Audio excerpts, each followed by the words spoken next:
Welcome to McPlum, simple solutions served daily. You'll start by opening Google Pay and signing in.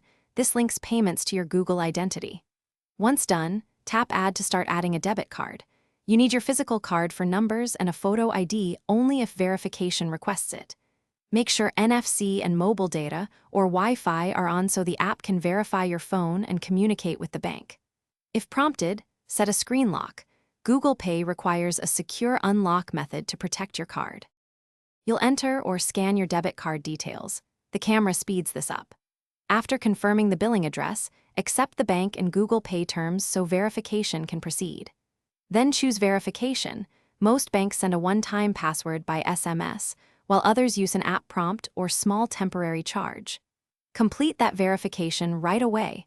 Once the bank confirms, Google Pay stores a virtual card token instead of your real number to secure payments. You pay by unlocking your phone and tapping it to a contactless terminal. For apps and sites, choose Google Pay at checkout.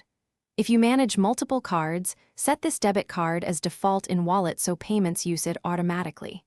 If a payment fails, check that NFC is enabled, the card isn't expired, and your bank hasn't blocked contactless.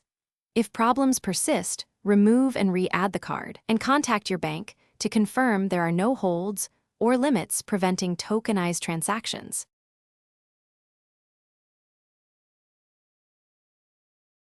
Thanks for watching. Stay juicy and subscribe.